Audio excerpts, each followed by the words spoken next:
Why are we here?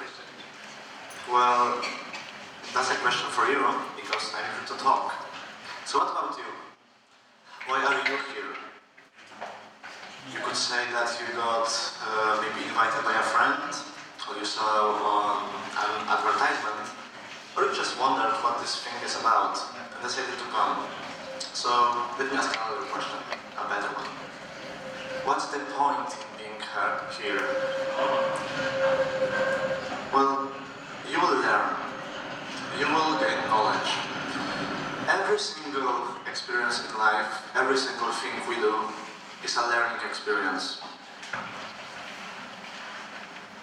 From every single minute of every single day, we can gather a lot of information.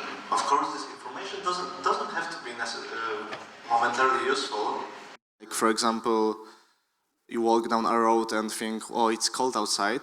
But sometimes, for example, when reading a heading in newspaper, prices rising, you might wonder, what are the prices that are rising?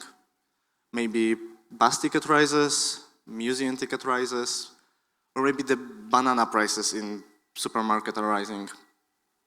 But given more context, like for example, you read the heading on your city's news website, you can pretty much coerce what the prices are that they're talking about.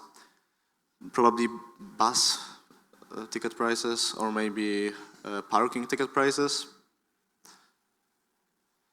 Now, when you study, let's take math as an example. The story is a bit different. You are sitting down, probably, and trying to memorize some things, some formulas. You're trying to remember how things work. And later, when you need such knowledge, you aren't making up the facts. Like in algebra, or the mathematics overall, you are solely basing yourself on the things you've memorized, you've learned. Everything that you have not learned, that you can make up on the space, is probably false, and you don't need such knowledge. So why aren't you thinking about that then?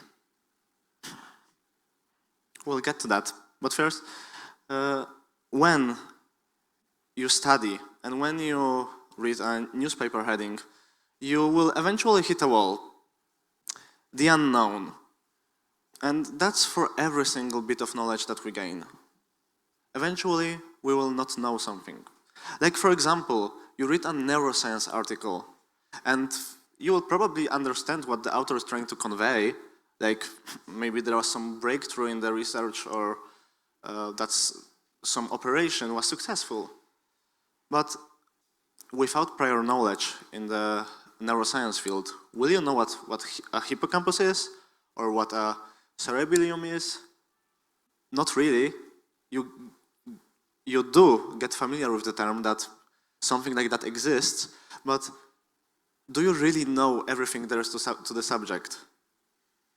You've read, you've learned something, but at the same time, you've become aware of more things you don't know. Same as studying for a test. Let's say something close to me, computer science test. Maybe you learn some programming language, or how memory operates inside the computer.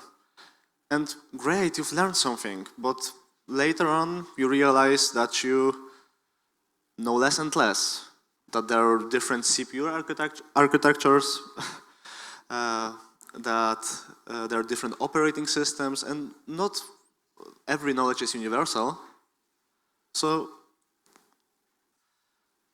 what gives?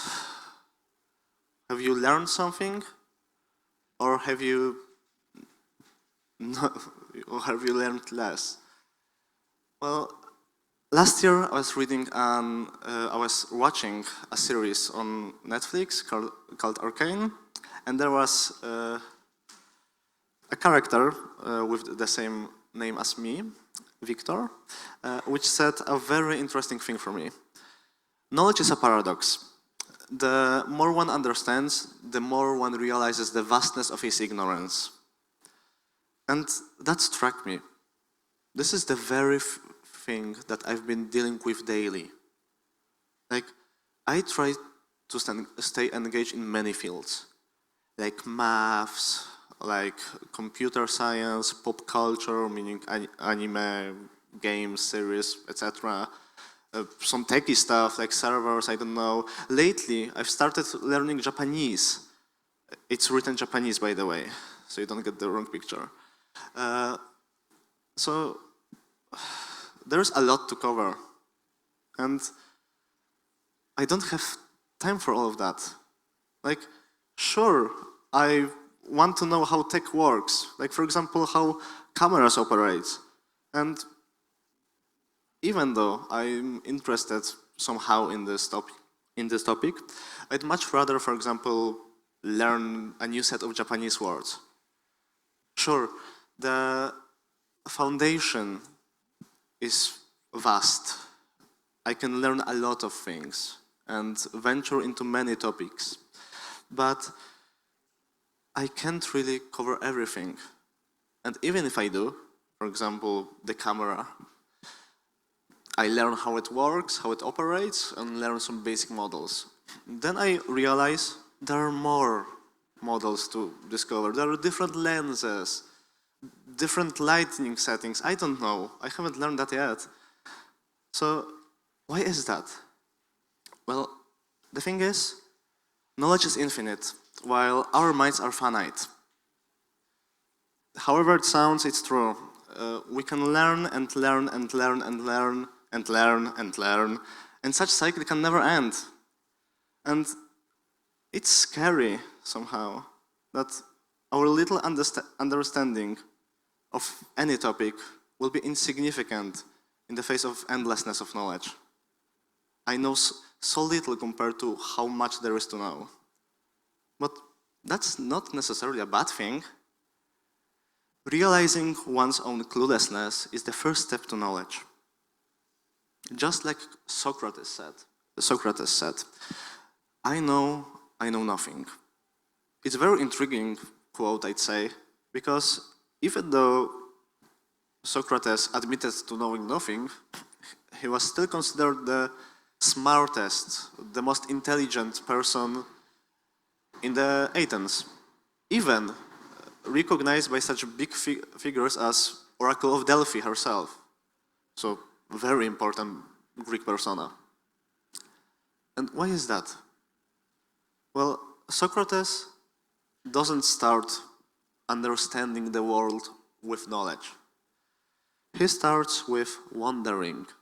His wisdom starts with wondering. He asks questions. He questions everything. And so can we. Question every single thing we know. Even the things we think we understand. Because do we truly know anything? Like, do I know why the hair grows? No, I know that the hair can have different colors, but I don't know everything about it. Or different example, you take a stroll in the park and you see a tree. Well, I can see that it's a chestnut tree, judging by its leaves. I can see that there is a vine on the pine, on the log.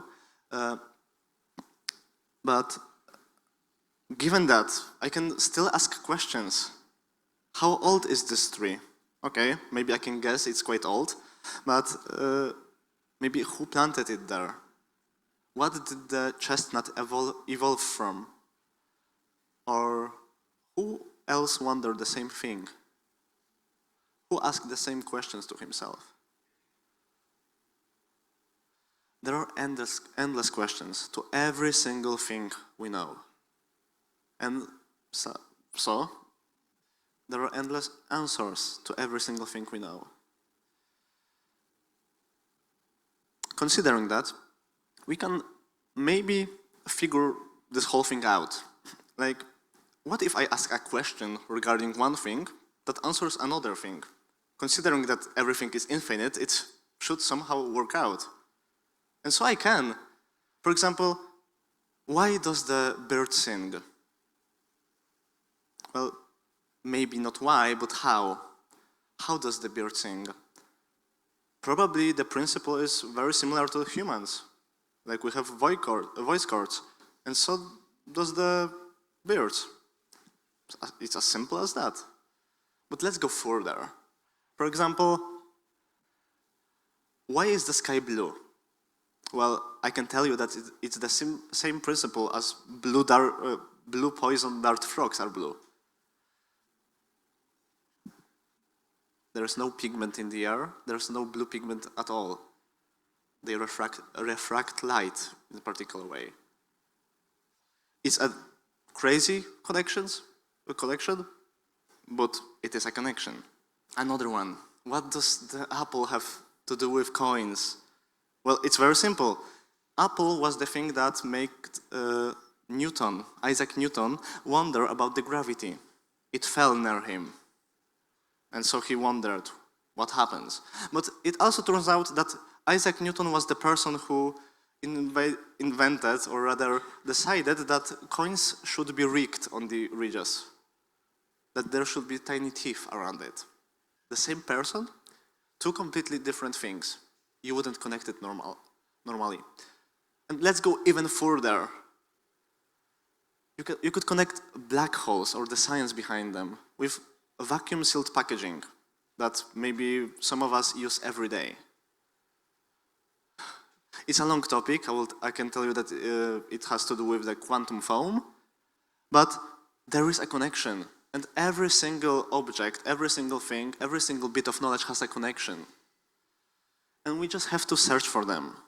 Because if we find a connection, we can understand the world better. If we use one thing to explain another, if we use anecdotes, if we use associations, we can understand all other things better. And that means that no matter how much you learn, no matter what you learn, it is not a time wasted. It is not a knowledge wasted. There is no such thing as knowledge wasted, because there is always a connection to another topic that maybe you are finding useful at the moment. Every single experience, every single bit of knowledge is useful, because no knowledge is useless. So go, wonder about the world, question everything you know, and maybe rediscover things. Like, what do we actually breathe right now? Is it just oxygen? Is it just air? Well, you can ask yourself, and you can wonder about such a basic thing.